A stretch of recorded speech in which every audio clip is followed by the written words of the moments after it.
I was going to Captain England. But when I looked around, everybody was playing for Sri Lanka. And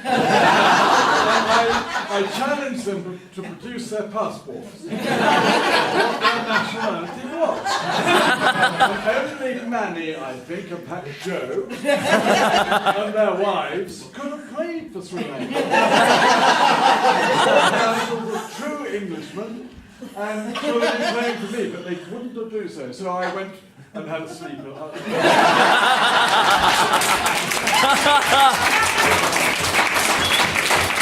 was also complaining about having to make a speech at all, because it seems to me that Emily has kept all the traditions of a wedding into touch, and this is quite an abnormal event. When it came to poor old Dad, oh yes, we'll have a speech from you. And then my future husband will have one from him, and then the two best men. So I think it's wrong. I shouldn't be here. I think Manny or even Ushi here should be here. And not me. And the other thing is that all of you people have known each other for so long through Facebook and Twitter. Us poor parents have not a clue as to what has been going on for long. So all I can do is to tell a few old anecdotes, which you've probably heard anyway, but I'll have a go.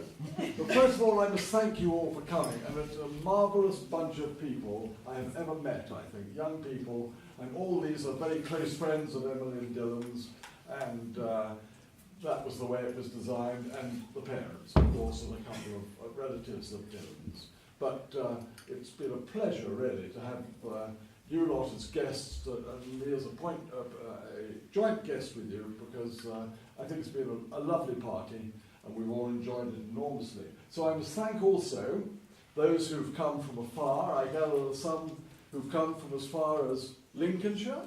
And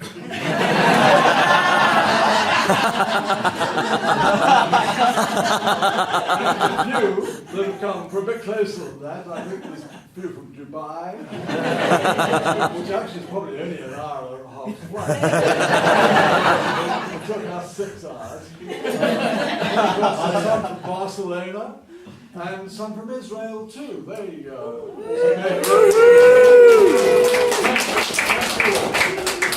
and it's also thanks, very especially, Manny and Chitra, for several reasons. Of course, they've presented a marvellous husband to Emily. He hasn't had much practice as it yet, but so I'm sure he will be an excellent husband.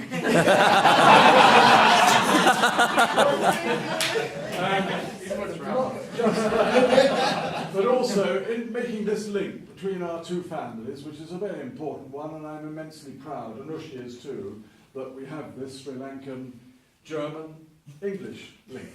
And it's brought in all sorts of other nationalities now too. Every nationality under the sun seems to be here today.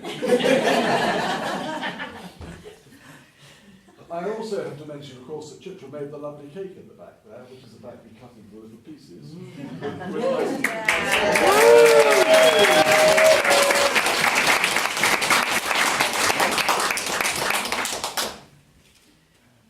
I must just mention briefly, Dylan. I'm meant to be talking really about Emily, but I have to say quite honestly that he is a marvellous chap. We've completely taken to him. He's going to make a lovely husband, but as far as a son-in-law for Ushi and me, he's the perfect one, and we couldn't ask for better.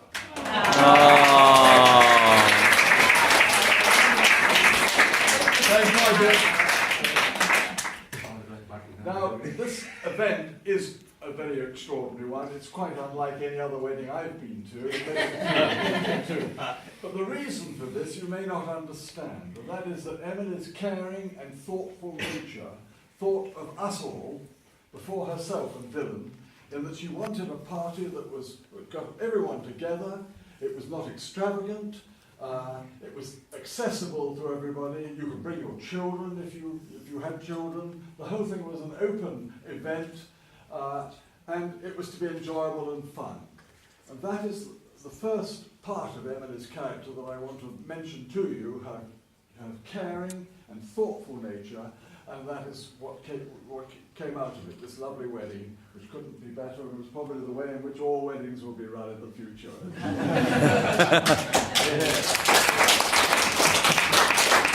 Some of you may have noticed that the bar was free. I mean, if you haven't last night or up to now, then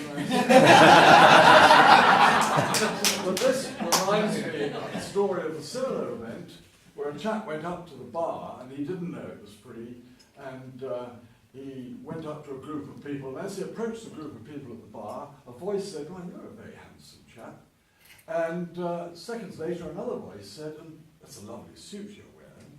And then there were more and more very nice, very nice, friendly comments coming out of it.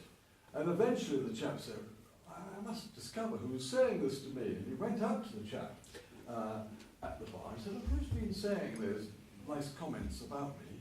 And the chap said, "Oh, didn't you know? It's the Peanuts. They're complimentary."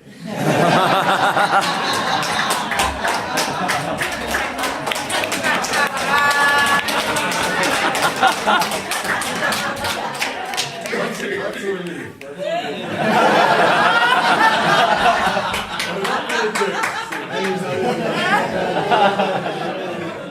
Emily, most of you will know, was born in Berlin. She came with us on various army postings, 3 to Germany in fact, and to Belize. In Belize in Central America, she was what? How old were you there?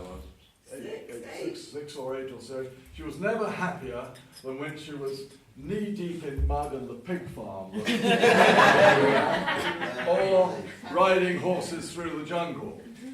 The first time she got on a horse was an event in itself, in that we had an open day in the barracks, and there was a horse there without a saddle, and someone lifted Emily up, sat her on the horse. Well, Emily just grabbed the horse's manes, dug her heels in, and disappeared over the pursued by a very anxious wife, a rather relaxed father, and about 10 soldiers. We all knew we were going to get a terrible rocket from Ushi. But Emily was quite all right. The horse reached the camp fence and stopped, and we, exhausted, got up to her, and she was still up on the horse and holding on for dear life in case it took off again, but she was furious because she'd lost her flip-flops.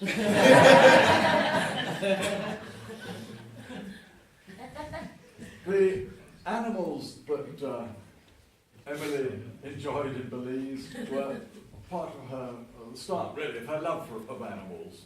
Later on, while she was at school, she watched badgers at night, had 9 guinea pigs in the garden, sometimes in her bedroom,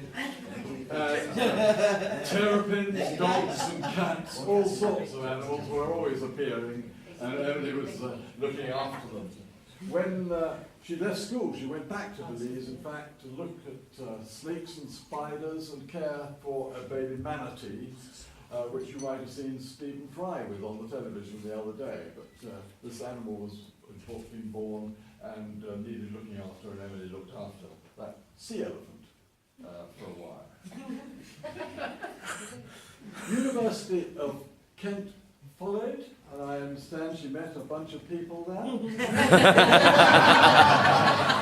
many of whom are here. One is sitting next to her. And after that she went to Freiburg University in Germany. After university she came back and started to prepare her CV. And she sent her CV to contacts in Germany and in London. And I got a copy of this CV and I looked at it. This is a bag of Emily, run away.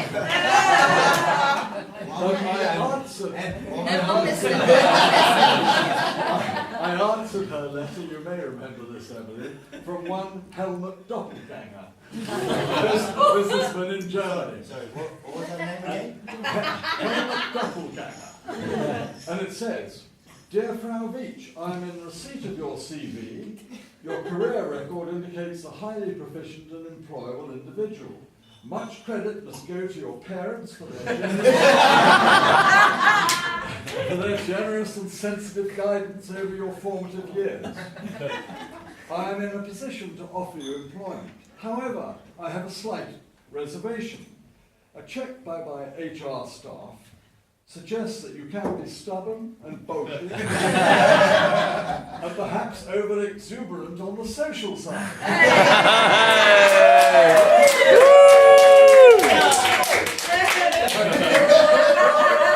I would be interested to hear from you, but particularly your response to the comments of those who know you rather well. In spite of Herr Doppelganger's concerns, Emily flew to Germany to join Susanna to Berlin, and she got employment administering the office of various German MPs in the German Bundestag, the parliament. And all of them thought very highly of her, and she had 3 cracking jobs there, which prepared her to come back to London and work as a civil servant. She sat the civil servant exam, the civil service exam, passed it right at the very top, and was selected as one of the few fast streamers. Her career as a civil servant was marked by 2 very extraordinary events. One was the fact that she went into work early on her bicycle and took a shower in the basement in Whitehall, and the lights went out. And all she could find was her towel. And she put a towel around her waist and went upstairs to tell... Waist or waist? Oh, bit hand.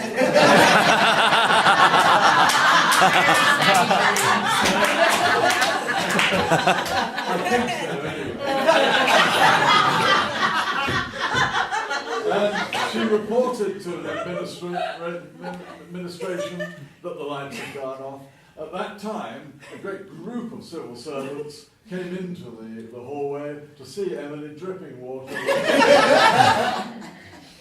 The other thing was that the pressure of work was really quite considerable. Long hours and quite intense work she had to put through. And her answer to that was to fall asleep at the drop of a hat on anyone's shoulder. And this was usually an MP or a civil servant.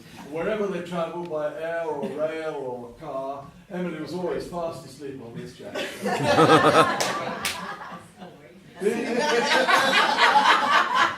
Being a fast streamer in the civil service wasn't fast enough for Emily. She also wanted more control of her life, and she wanted Fridays off. So she resigned and started working for various organisations, including at the moment the Centre for Aging Better, which is a charity, and she works for this organisation. She, in this organisation, loses her mobile phone just as frequently as she ever did in other organisations, but she does get Friday off. And she's just been given, or about to be given, a month off on a honeymoon, which is tremendous. Her return to London, of course, was marked by the most important occasion.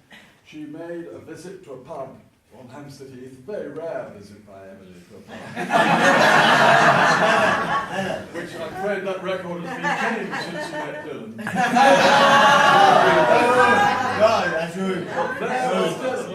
There was Dylan at this pub, and after university and being in contact off and on since then, suddenly everything took off, and here we are, a happily married couple.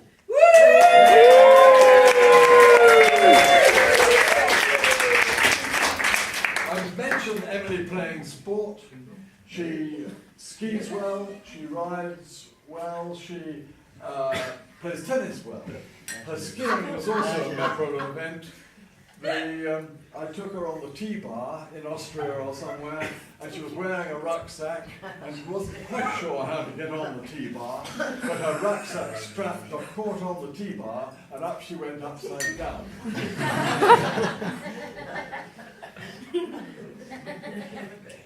I've just got to mention Emily's rather special relationship with her sister Susanna. They both are very supportive of each other, and it has been an important feature of both of their lives. but I would describe their friendship as friendly rivalry.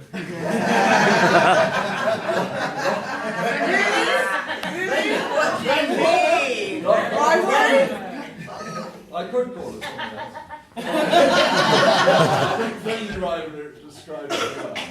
One thing that they do when they swim in the sea, one of them shouts, "Shark!"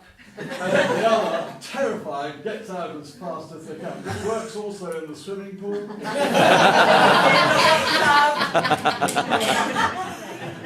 the other one is, this comes from a health and safety warning. They have a very considerable knack of locking each other in the ladies' loo with the lights on. And this happens in every hotel, every so the warning here is, for heaven's sake, if you find yourself alone in the ladies' room, get out fast. You are liable to be locked in there, and no amount of banging and shouting will see you out, and you'll miss a great party.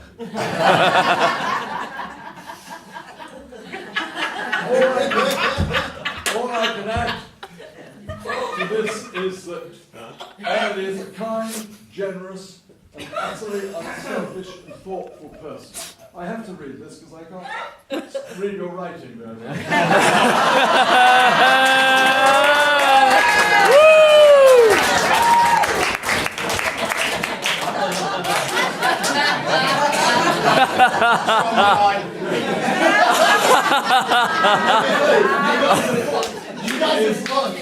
She is furthermore utterly determined and single-minded and always gets what she wants. In this case, she's got a husband who she richly deserves.